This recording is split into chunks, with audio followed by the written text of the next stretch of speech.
Hello दोस्तों, नमस्कार। आज हम लोग पाठ्यक्रम को ही जो ईवीएस पेडागोजी का पाठ है उसी को हम लोग आज आगे बढ़ाएंगे। जैसे कि पिछले क्लास में हम लोगों ने जाना था कि पाठ्यक्रम क्या होता है, पाठ्यक्रम के कुछ प्रिंसिपल्स जाने थे। आज हम पाठ्यक्रम के प्रकार के बारे में पिछले क्लास में ही बता दिए थे कि पाठ्यक्रम के प्रकार के बारे में बताएंगे। तो आज हम पाठ्यक्रम के प्रकार में सबसे पहला प्रकार है विषय केंद्रित पाठ्यक्रम। सबसे पहला प्रकार है विषय केंद्रित पाठ्यक्रम। जब पाठ्यक्रम का निर्माण किया जाता है, कौन करता है? भारत में एनसीईआरटी करता है।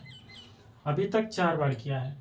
तो विषय केंद्रित पाठ्यक्रम, तो एक पाठ्यक्रम होता है विषय केंद्रित पाठ्यक्रम। विषय केंद्रित पाठ्यक्रम क्या होता है कि सिर्फ सब्जेक्ट का नॉलेज देना, सिर्फ विषय वस्तु जो आपका 9th का मैथ हो या 10th का मैथ हो, जो भी साइंस हो, उसका सिर्फ सिलेबस के आधार पर बच्चों को पढ़ाना, विषय को केंद्र मान करके, उसके अलावा एक भी एक्स्ट्रा कुछ नहीं बताना, सिर्फ किताबी ज्ञान देना। तो ये हो गया विषय केंद्र यानी फोकस, विषय पर फोकस किया। दूसरा होता है शिक्षक केंद्रित पाठ्यक्रम। शिक्षक केंद्रित पाठ्यक्रम क्या होता है? जो शिक्षक अपने अकॉर्डिंग जो है ना पाठ्यक्रम का निर्माण करता है, उसको बच्चे से कोई मतलब नहीं है। एक क्लास में जितने भी बच्चे हैं उसको कोई मतलब है, जो मन होगा आएगा, अपने हिसाब से पाठ्यक्रम तैयार किया रहेगा, आएगा और जैसे कॉलेज समय देखते हैं यहाँ पे बोर्ड पे लिख के परोस के चला जाएगा, और बच्चा सवाल पूछे समझे ना समझे उससे कोई मतलब नहीं है। तो शिक्षक केंद्रित पाठ्यक्रम हो गया, जो इसमें शिक्षक सिर्फ एक्टिव रहता है, बच्चा एक्टिव नहीं रहता है।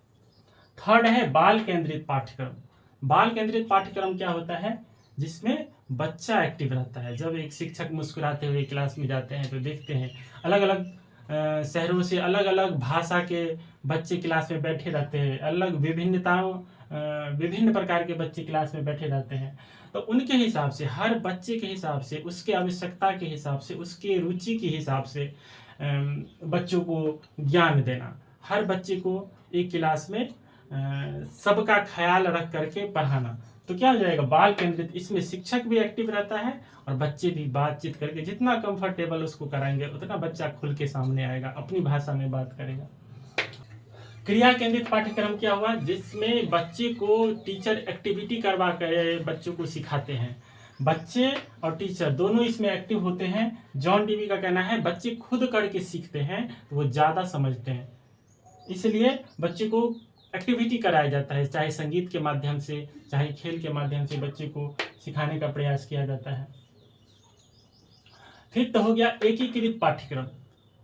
एकीकृत पाठ्यक्रम सबसे अच्छा पाठ्यक्रम माना गया है क्योंकि इसकी सिफारिश एनसीईआरटी 2005 भी करता है।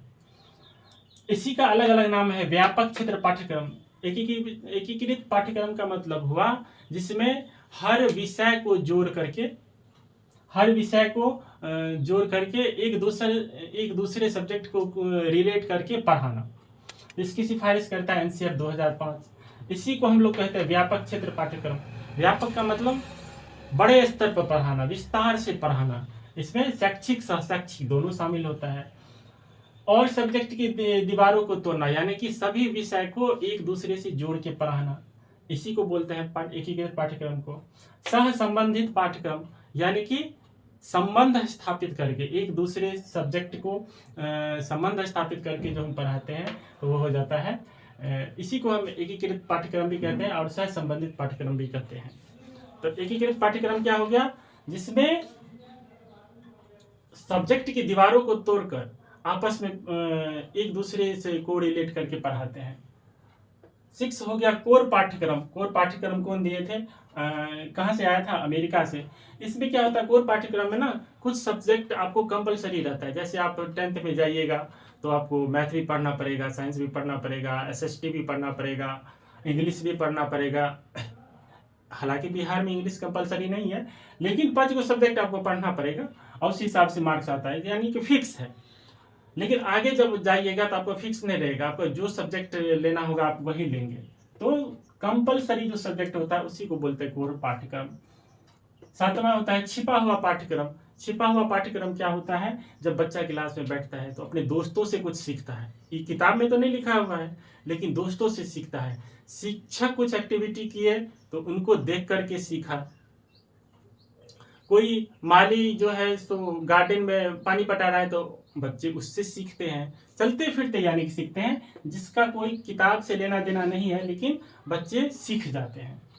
जैसे सिखाया जाता है कि मछली जल की रानी है, जीवन उसका पानी है, हाथ लगाओ डर जाएगी, बाहर निकालो मर जाएगी।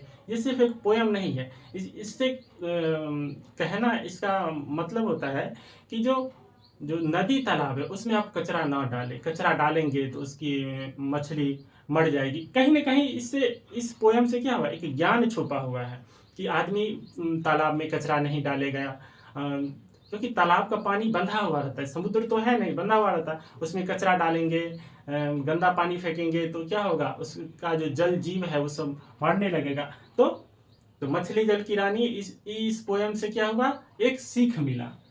तो ये हो गया छिपा हुआ पाठ्यक्रम। सातवां है लंबवत पाठ्यक्रम। लंबवत पाठ्यक्रम क्या होता है, यानी इजी टू हार्ड जाएंगे। लंबवत पाठ्यक्रम का मतलब होगा आसान से लेकर के कठिन की ओर जाएंगे, अचानक नहीं, जो एक बार में शुरू में कठिन पढ़ा देंगे। ये हो गया लंबवत पाठ्यक्रम। 9th है क्षैतिज पाठ्यक्रम। क्षैतिज पाठ्यक्रम यानी कि हॉरिजॉन्टल, एक ज्ञान अलग अलग विषय से पढ़ाना, एक ही ज्ञान को जो है ना अलग अलग विषय से जोड़ के पढ़ाना। जो क्षैतिज पाठ्यक्रम है ये 11th के बाद शुरू होता है। 11th में आप जाइएगा तो आपको आसान नहीं मिलेगा, सब विषय कठिन मिलता है। हमारा मकसद बस ये है कि आप बस इस शब्दों को बस समझें, क्योंकि कोई ये रटने वाली चीज नहीं है। आप इसे चाहते होंगे एग्जाम में ऐसे रट के हम परीक्षा दे देंगे सीटेट का, ऐसा नहीं हो सकता। ये पेडागोजी होता है, पेडागोजी को बस समझे, शब्दों को तोड़ तोड़ के बस ये समझे, अपना समझ को आप धीरे धीरे विकसित करें तो आपका पेडागोजी पर बढ़िया कमांड हो सकता है। चलिए आगे हम लोग देखेंगे।